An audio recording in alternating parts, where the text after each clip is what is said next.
So I'm listening to this speech by Malcolm X, and it's dated as May 5th, 1962. And Malcolm X got on the point of the white masses and media, and how they take basically how they take their cues from the media, and then thus they think negatively of black people. So then when negative stuff happens to black people, they're like, there's just no empathy from the white masses about it, and that is just so true.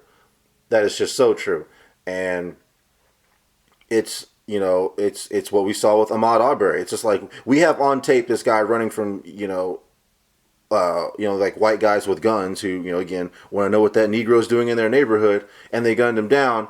And then the reaction is, and I've heard this reaction from, I hate to say, even some like my white friends. It's like, well, what was Ahmad doing? It's like, whoa, time out. No, let's not even play here. Let's not even play. But again, like, I know why they think that. It's because of, this is because of media. Like there's automatically this assumption of guilt when black people are caught up in anything, because, like that's just the way the media is. And that's what everyone carries with themselves is these, biases.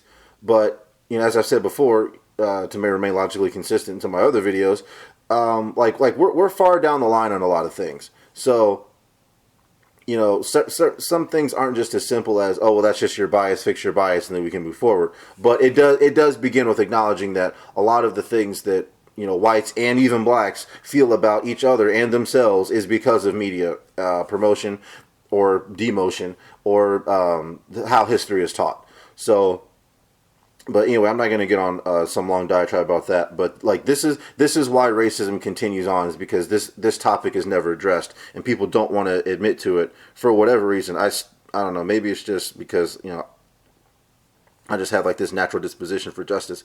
But until this topic is actually fully addressed, which goes into how people carry these biases and how it affects the masses at large.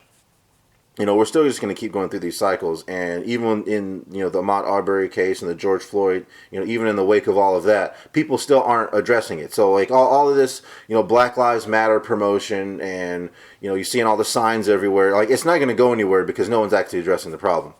And I want to be on record as saying that right here now. So I'm going to play this clip from Malcolm X talking about how the media, how like the white controlled media controls the masses amounts of white people, which thus goes into the policing and the biases and whatnot, and then the lack of empathy and the lack of action and doing anything when injustice does occur by the masses of just your average everyday white person, and how that can come off to blacks.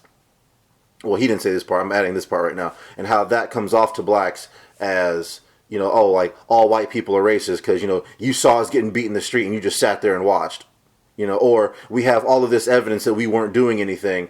And, it was still like, no, you might've been doing something because we know how you people are, it's like, it's that mentality, but anyway, here's the clip from Malcolm X, May 1962, talking about media influence on the masses. The controlled press, the white press, inflames the white public against Negroes. The police are able to use it to paint the Negro community as a criminal element. The police are able to use the press to make the white public think that 90% or 99% of the Negroes in the Negro community are criminals.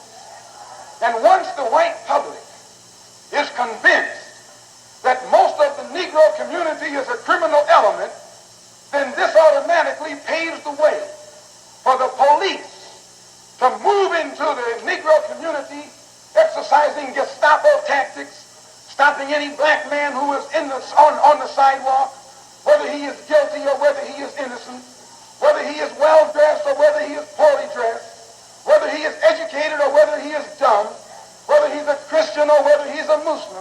As long as he is black and a member of the Negro community, the white public thinks that the white policeman is justified in going in there and trampling on that man's civil rights and on that man's human rights.